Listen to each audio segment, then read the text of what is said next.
Judge Simpson stops courtroom after shocking forced eviction allegations surface.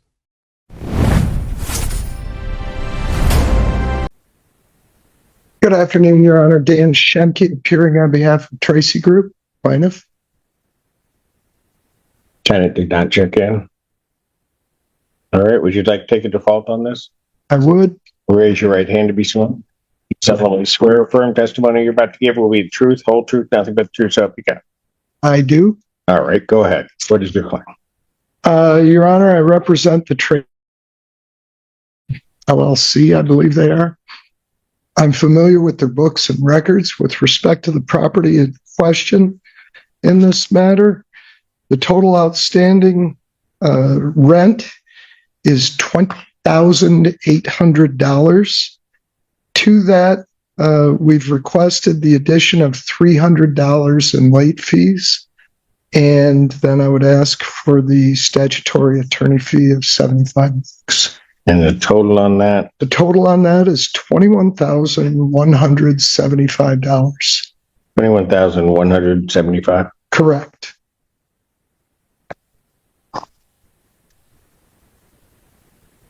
Court will grant judgment to the plaintiff by default for possession with redemption amount, any amount requested, as well as a money judgment. I believe, did they appear the last time? I don't have them appearing. No, I don't have them. Correct. I don't have them appearing, so I won't issue money judgment. So you will not?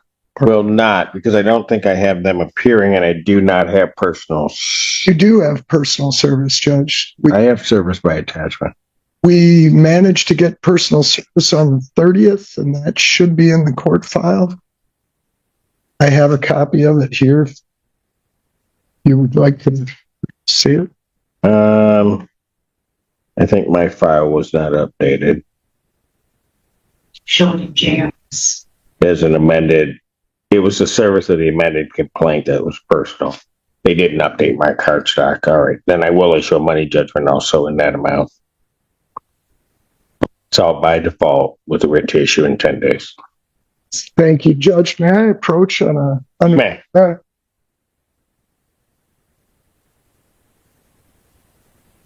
Versus Ashley Peters. And Asia Riggs and Asia Funderburg.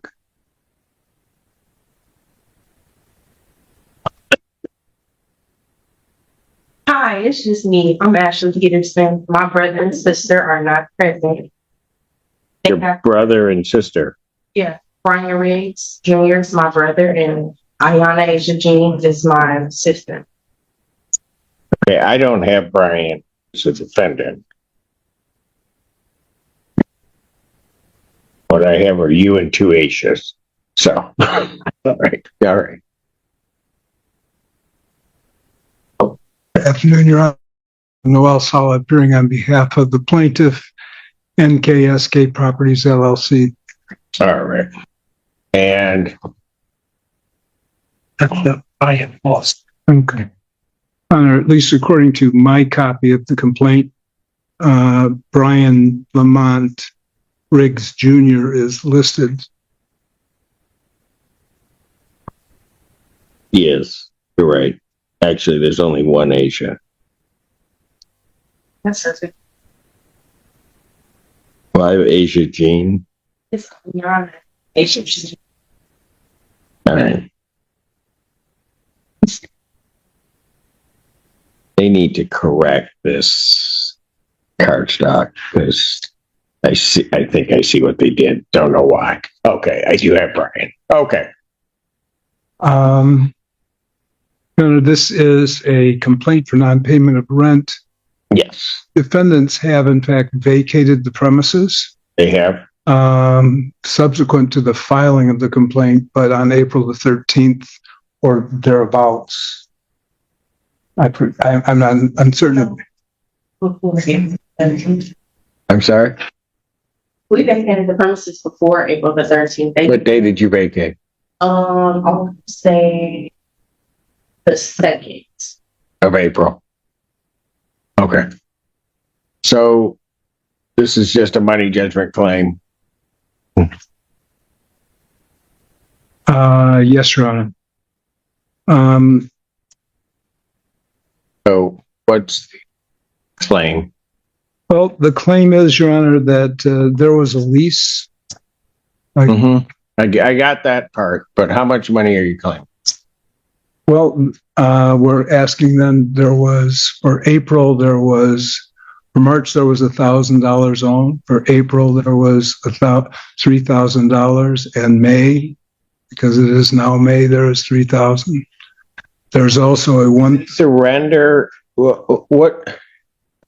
How long did the lease run?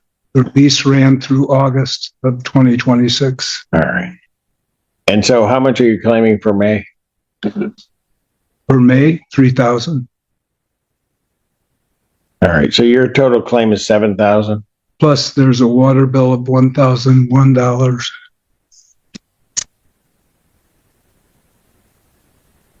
And that was also included in the rent, and I have to print it out from Pittsfield Charter Township.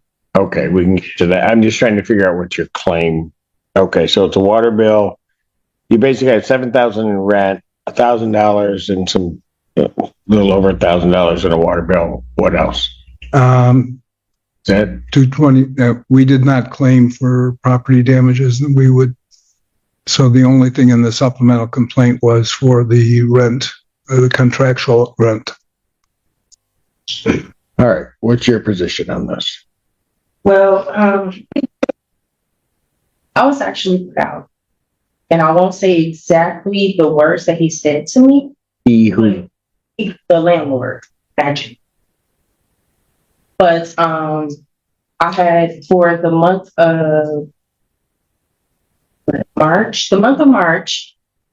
I had told him earlier in December of 2025 that I wouldn't be able to make the rent every first of the month. And he said, okay, that's okay. We talked verbally because he had came by to fix the doorknob. He said, okay. And I said, eventually I may have to move out and break the lease. He said, okay, make sure you give me a 60-day notice and blah, blah, blah, blah. Well, blah, blah, blah, blah is make sure you give me a 60-day notice and or something, whatever. So we got that done. And all I know is from that day forward, he had been basically harassing me about the rent. And I told him, you'll still get your $3,000. I just won't be able to pay it on the first like I was because I had help from my sibling.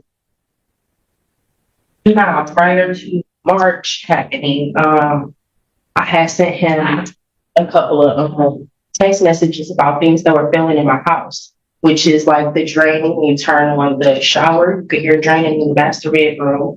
You could hear it in the living room, other things of sort. As far as the bathroom, other issues, faucets and stuff, it was just basically maintenance that was pushed off and ignored. But he had ended up texting me or contacting me and telling me that somebody will be by to look at it.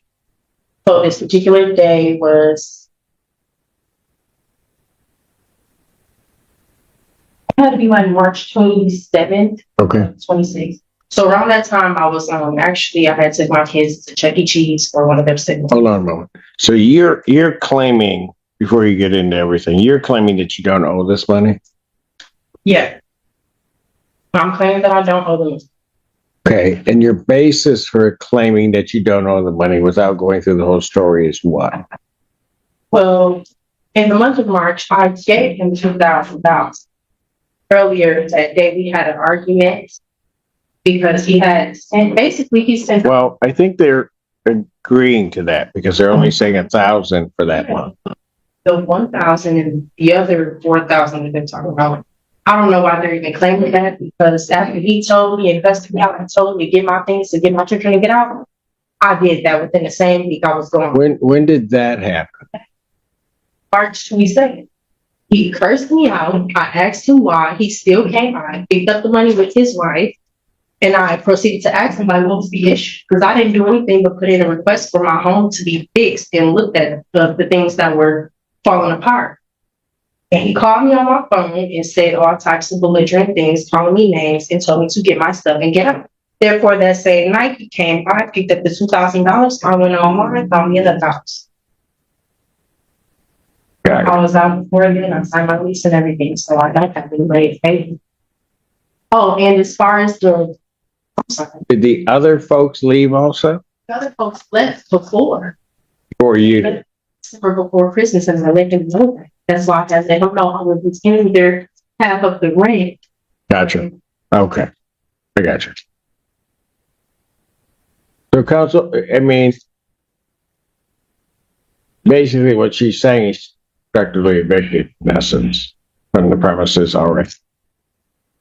Your client resorted to self-help in terms of evicting her from the premises. I don't think I heard that, Your Honor. She volunteered.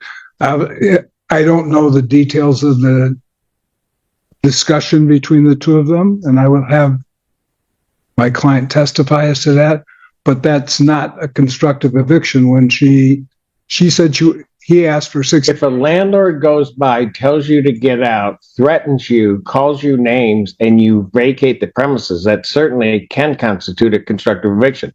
I'm not making that finding. I'm just saying that's what she's claiming, that she had to leave. Yes. Right. Please. Right. This is. My name is Majid Kahala. I'm the landlord. So I got everything, between me and Ashley. We never called on the phone except one time, and I got it recorded, and she knows I was recording. She said I called her names and stuff. That's not true because I got it recorded in my phone. And she left the house and April 13th, she just texted me, "Your key in the mailbox. You have a nice life." Prior to this, never mentioned she's leaving the house. She said she's. You guys tried to re-rent the premises or no? Yes, Your Honor, we will, but there was substantial garbage and damage done to the property. Got it. And she left everything in the house. Even, the fridge was full. Clothes in the dishwasher. so we've not been able to put it back on the market yet.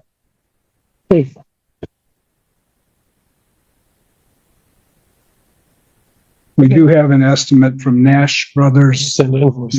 an invoice from Nash Brothers Services talking about the amount of work that they had to do in order to clean up the property. Where's that from? Nash and Nash and Brothers, Brothers. dumpster rentals, snow removal. Have they been apprised of that? No, Your Honor, that they've not, because we do not have any, other than a telephone. We were not given it a forwarding address. We don't know where to forward anything.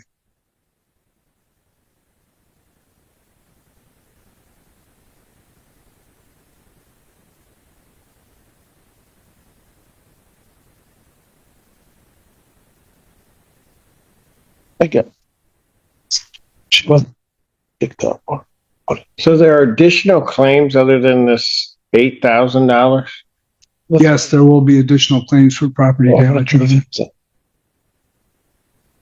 So when are you going to have that number? The number I got an estimate from the others.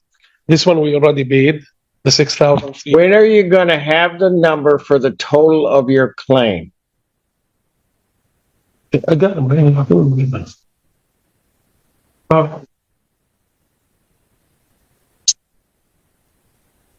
We could have it within 2 weeks, Your Honor. Court has set a final settlement conference on this case for June 2nd, 2026, 9 a.m. That's in person. The other parties need to be here also because I guess they were under the lease on this. All right. Thank you. Thank you, Your Honor.